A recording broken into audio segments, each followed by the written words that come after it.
The Broken-Hearted by T. Fox Dunham. Richard Gishman, my new attorney asked. He knew who I was, though. My face is the most known face in the world. Hitler, Mao, Gishman. I never pretended to understand the workings of the inner heart, I said. I only wanted to bring love to the world. And for 10 years you did, Mr. Gishman, the attorney said. Then I murdered it. Such statements could be considered an admission of guilt, he said, already advising me before our initial consultation. The reek of antiseptic burned my nose, but it smelled better than the urine ambience that permeated the International Crime Court's detention cells in a Dutch prison in Scheveningen, The Hague. I found it astounding that with all the world's problems, the remnants of the World Court still had the money and support to incarcerate and try me, but I figured they needed me to give the wounded population someone to blame. Villages and cities in every country burned me in effigy and demanded my trial. The fractured governments happily obliged, eager to find a patsy to focus revolutionary impulses that usually followed economic destruction. The bald guard had pushed me into a seat at a plastic table. Number 7 attorney entered from the other side. The first 5 lawyers had turned me down. Number 6 had accepted my case, saying all this hyper-rage was a lot of nonsense, but I had to replace her. Her husband butchered her while on their second honeymoon in Switzerland. He sliced her up into bite-sized pieces and fed her to the ducks. Another dissatisfied customer of my service. I need to ask you a few questions, Number 7 said. Obviously, I'm aware of your history, but I need your side of the story. Please answer honestly. I nodded. How did all this begin, Mr. Gishman? I was born with an innate sense of the funny little paths numbers can travel, and I just wanted money to buy pot. I didn't mean to end the world. Number 7 crossed his stubby legs, pulling up his pant leg, exposing his black sock. He typed on his pad, and I checked his finger for a wedding ring. Did you find your partner with my algorithm? I asked. No. I met my husband the old-fashioned way, in a pub, not from the Gishman equation.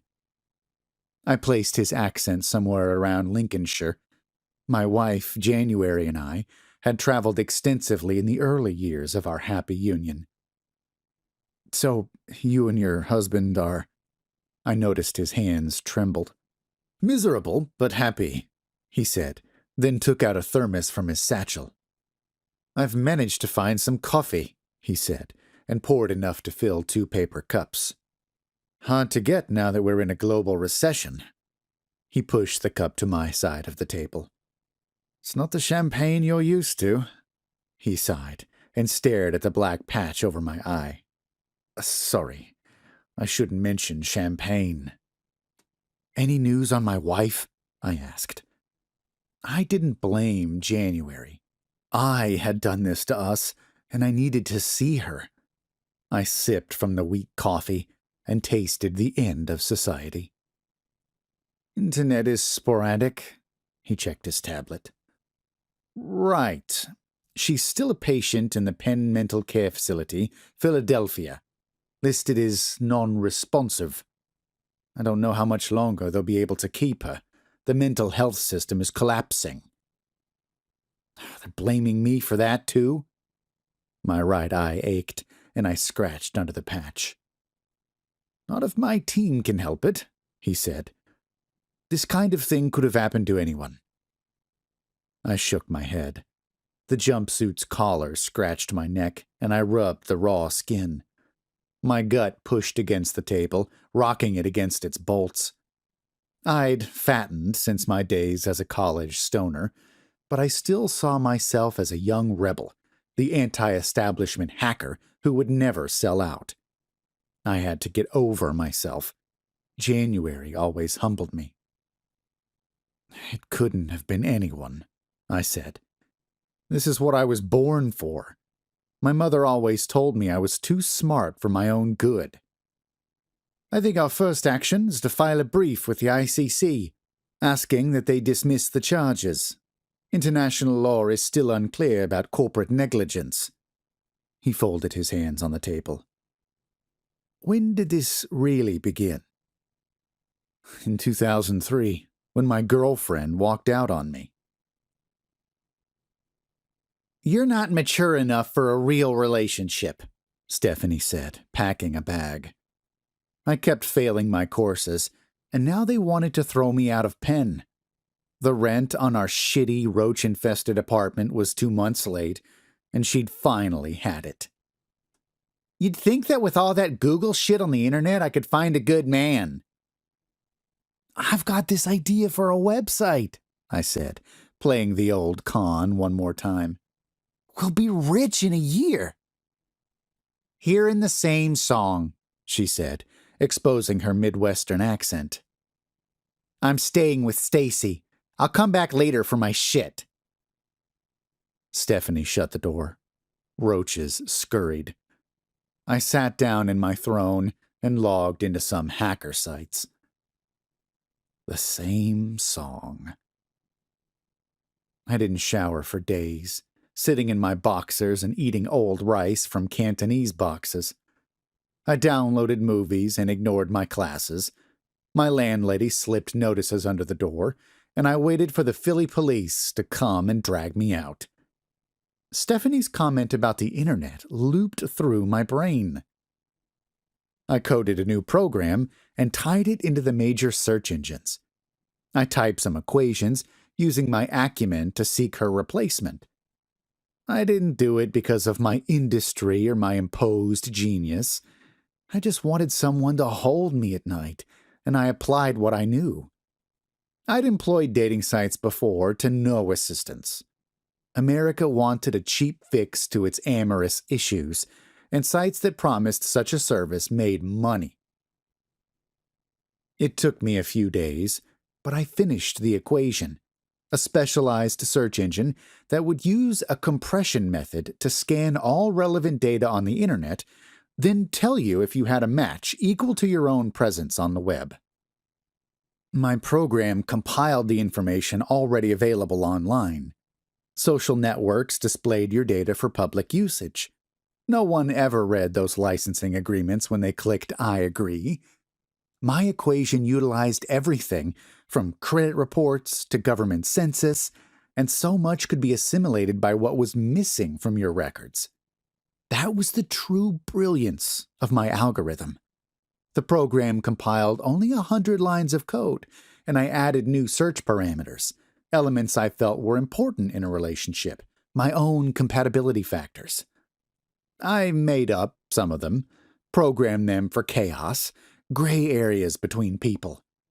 I'd taken some psych classes, and instead of focusing on the positive aspects of people's lives, I programmed for the negative, for the hard times that come in every relationship. I wanted to find someone who would stay. I plugged in the numbers and set the program loose onto the sea of chaotic information. My baby stalked and hunted, seeking out the perfect prey to endure my inadequacies. Many variables showed on the report, but only one name registered with 100% accuracy. January Snow. I looked her up on Facebook.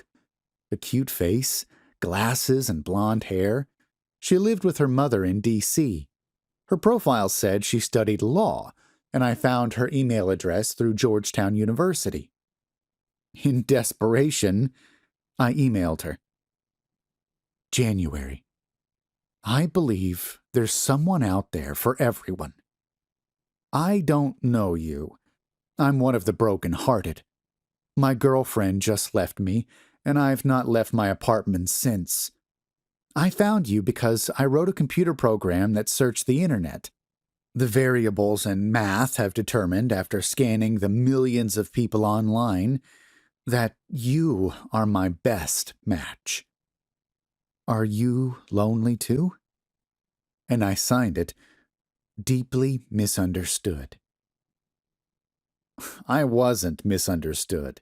I was exactly what women thought I was, a lazy, entitled child with maternal fixations. Still, I hoped I'd find a woman that would kick my ass into adulthood. I knew I had potential.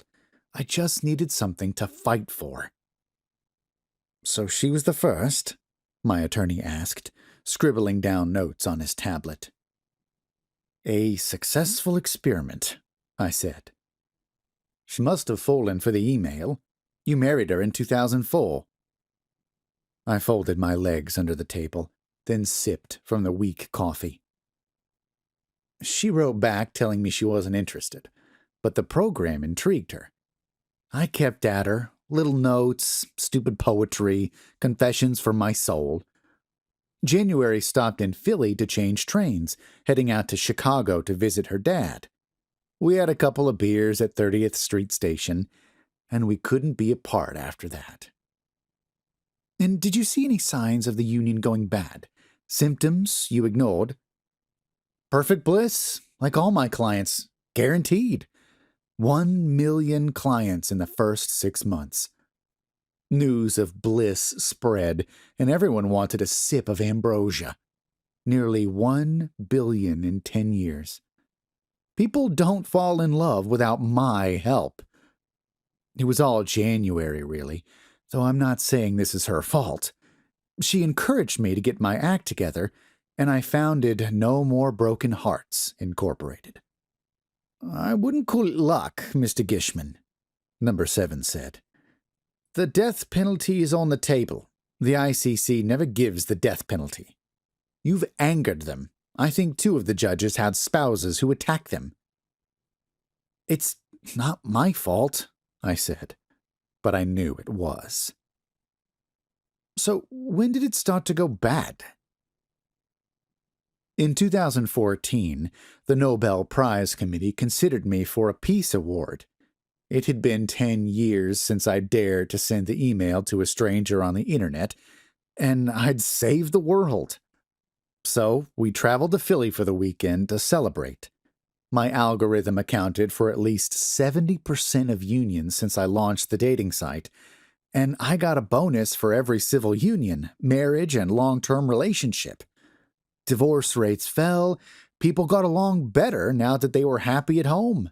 Wars ended. Room service delivered champagne, 1928 Krug, chilled in a sterling silver bucket. They pushed the tray to the door, and I carried it into the penthouse we'd rented in the Penn Tower Hotel. Lights reflected on the inky Delaware River, and a nor'easter blew into the city. Sleet stuck to the wall-length windows, freezing ice sheets on the glass. I built a fire in the grand hearth to heat the penthouse, and we lay on top of the covers, enjoying the glow.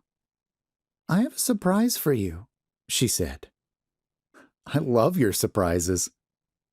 I set down the crystal flutes and corkscrew on the bedstand. She still wore her jeans and Philly sweater, always casual, another thing I loved about her. She dyed her hair red as part of a surprise for me, and I'd cut dinner short just to get her to bed faster. Richard, January said, going into the bathroom carrying a box from Georgette's. I loved the way their boxes shimmered red in the light. Have you noticed we've never had a fight? The sudden monotone quality of her voice unnerved me, but I shook off the change in her demeanor as a moment of deep reflection. When I, too, reflected, I realized I couldn't recall one major fight or blow-up, which was odd, as I constantly fought with my girlfriends. Didn't we fight over... We've never had a fight, she said. Don't worry about it. You saved the world with your matchmaking. Saved us, too. I don't think it's so odd that 2 people can live together and not kill each other. She shut the bathroom door, and I waited, heart pounding. She still did that to me after all these years.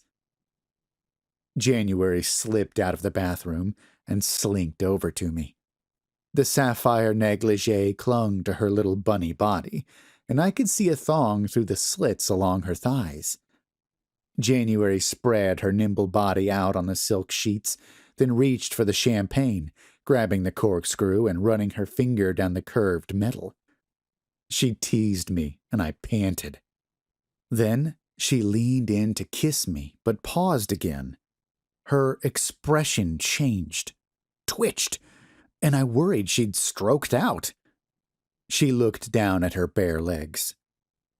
"In 10 years, I don't think you've ever asked if my feet were cold," she said. "Your feet?" She looked up again, and her eyes never broke contact from mine as she swung the corkscrew. It slit my cheek, and the salty taste of my own blood surprised me. I still couldn't believe she'd done it.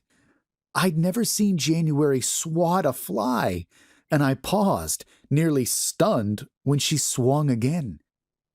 This time, my survival instinct kicked in. I dodged, and she hit my shoulder, stabbing the skin and muscle.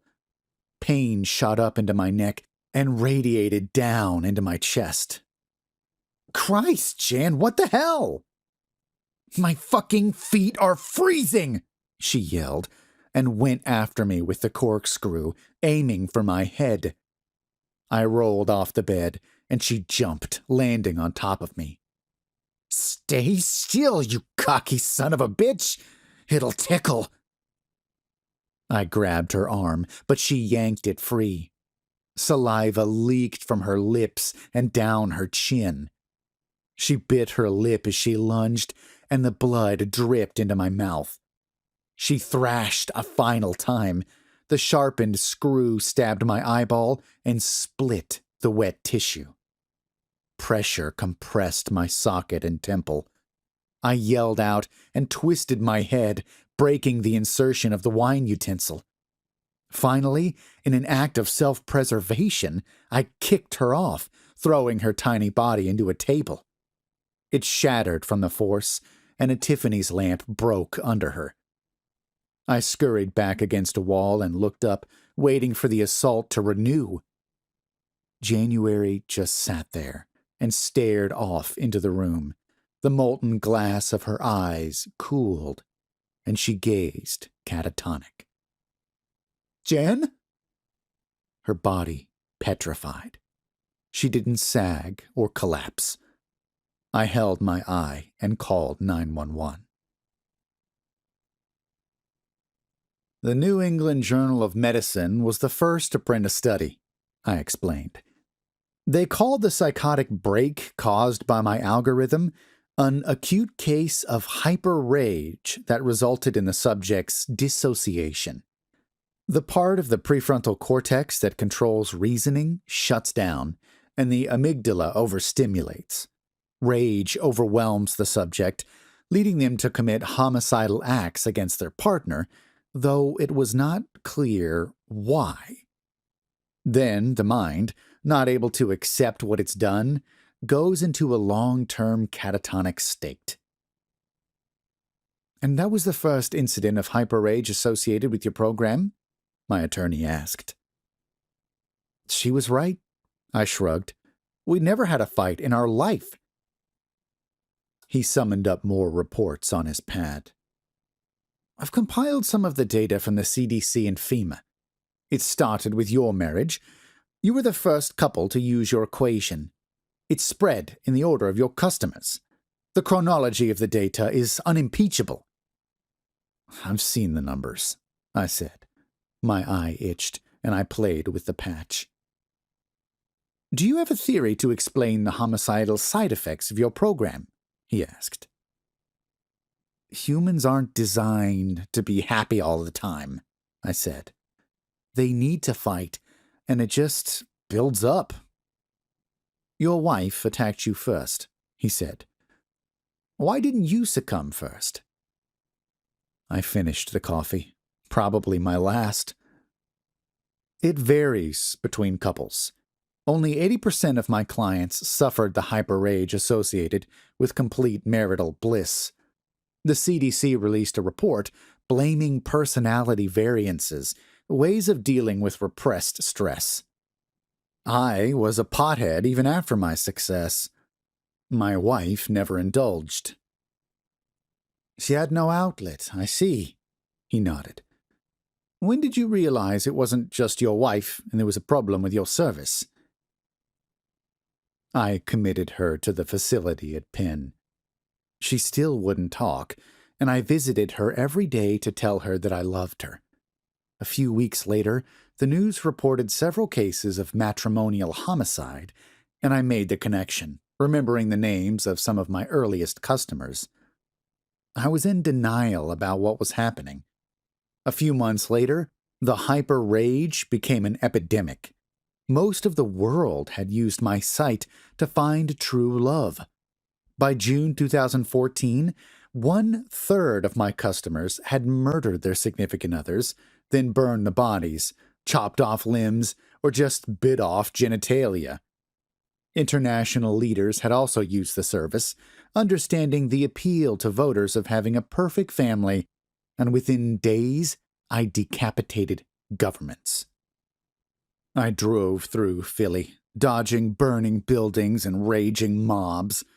The National Guard tried to maintain peace by direct order of FEMA. Looters broke store windows and cleared out inventory. ATMs emptied. The power died. The broken-hearted raged, burning the cities. The FBI issued a warrant for my arrest, but paid friends in the Bureau warned me. My private jet flew me to France in July, and I hid out at an old vineyard. Then the International Criminal Court stated it would try me for crimes against humanity. The groundskeeper at the vineyard turned me in, and the ICC arrested me that July, then imprisoned me in The Hague while they prepared their case. Number 7 slowly nodded his head. Well, I can file a brief for you, but the ICC will be the ones to decide. In my own evaluation, this trial has no legal foundation. It's not like you ordered your militia to butcher thousands of Hutu with machetes. You didn't open secret torture rooms in the sewers below Baghdad. Legally, you personally haven't committed homicide on any scale, so I'm not sure where they will go with this. They're doing this because they don't know what to do. So you don't think I've committed any kind of crime here? I was still worried they would find something. He uncrossed his legs and leaned toward me. I could argue this was an industrial accident, and that international law has no business trying a corporation. If it still existed, the WTO would agree, and probably pay for your defense.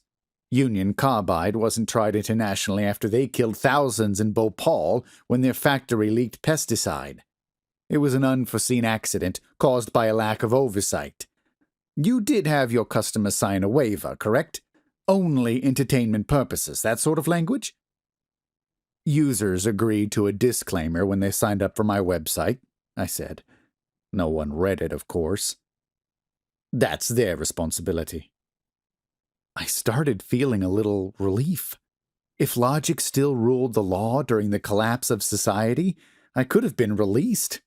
So far, they'd maintained a semblance of order.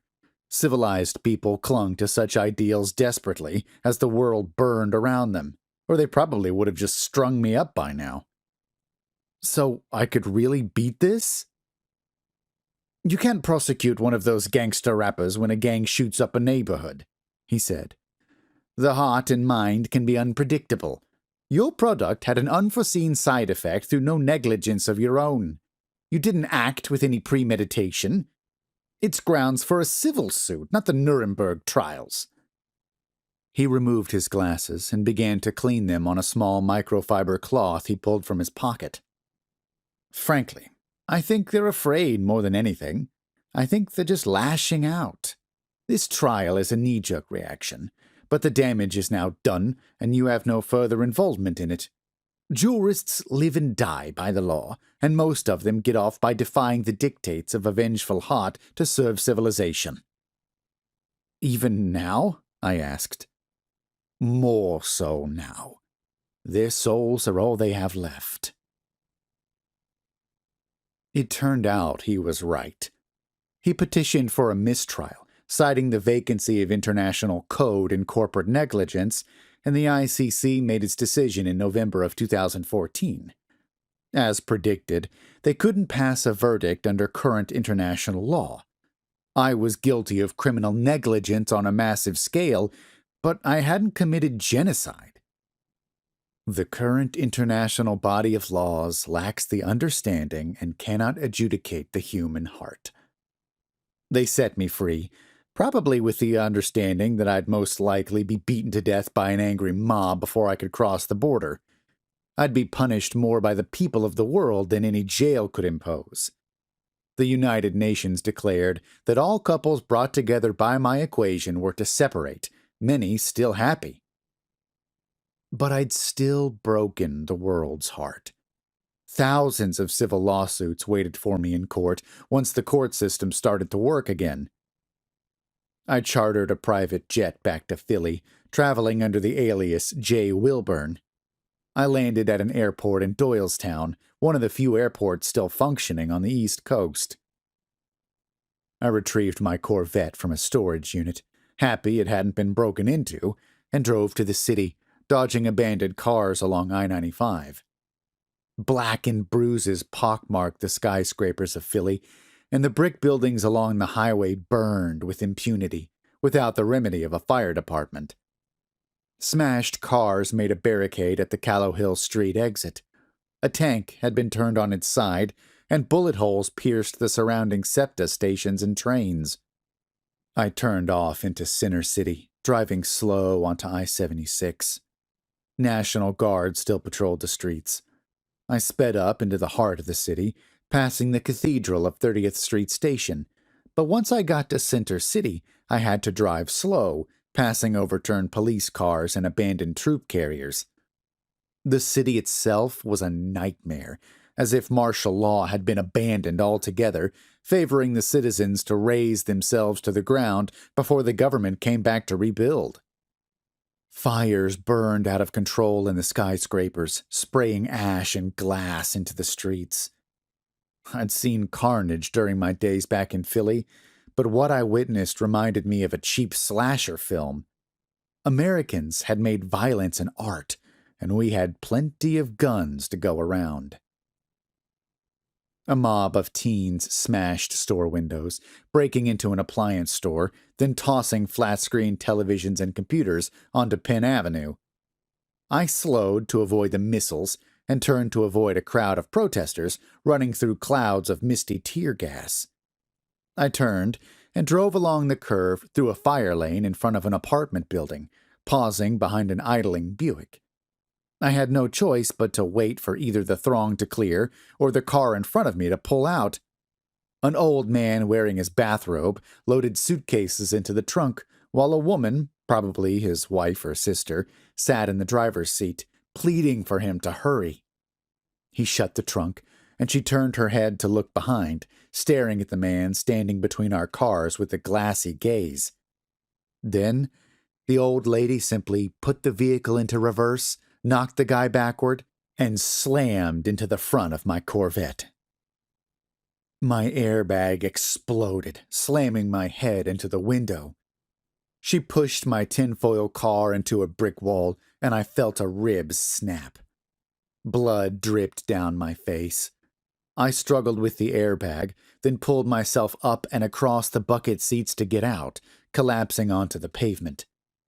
The pressure of the collision severed the old man's body, and his torso slid down the hood of my crumpled sports car and landed near me. Shredded intestines slapped me with blood, shit, and bile, smearing into my suit. I slithered out of there and got to my feet, keeping to the back streets. My head ached from the crash and stink of tear gas. I only had a few miles to hike to see January, so I opened the trunk to grab a tire iron and then maneuvered through the streets, ducking bullets and flying glass. I made it to Walnut Street, ducking through the occasional rain of spouses pushed out of windows, cracking their skulls on fire escapes, or stabbed through extremities by rusty dumpsters. A young woman crashed into me, nearly knocking me off my feet. Blood smeared her face and dyed her wild blonde hair pink. "Cindy's gone fucking wacko," she said, then took off up 10th Street. Her girlfriend, I presumed, ran after, holding a length of barbed wire she must have torn off one of the alley fences. The razors had shredded her palms, but she didn't notice. I watched, hurriedly crossing the intersection, as Cindy caught her prey and garroted her, sawing into her neck. The pink blonde woman screamed, kicking back, then gurgled as the wire tore chunks of vein and flesh from her little throat. I kept going, didn't turn back. Just before reaching the facility, I passed behind a rotund little man on his knees, holding up a rosary to his wife just before she cracked his skull with a bottle of wine. Eventually, the bottle shattered, spilling the rich Merlot down his face. She scalped him with the shard, and I couldn't watch any more. I gripped the iron and limped to the side entrance of the mental facility. Dazed patients roamed the sidewalk and streets, and they crowded the halls of the wards. They were all men and women, no children. Some sat on the steps outside the hospital, staring into the distance, IV bags trailing from the catheters in their arms.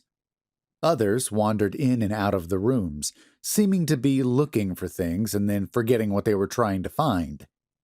One woman was completely naked with bandages around her chest, blood seeping into the cloth where her breasts had been. The hospital reeked of urine, feces, and blood, and my good eye watered. I searched the floors for my wife. The few remaining orderlies wearing filthy uniforms beat the patients, had tied them to pipes, or just ignored them. I asked about January, but most just ignored me. I finally found my wife on the 3rd floor, strapped to a gurney. They'd shaven her head, and when she saw me, she lifted her head against the straps. Maybe she recognized me. "Baby?" I said. Her eyes moved, and I thought maybe she recognized me. "I did this to us." She moved her lips as if to speak. "It's going to be fine.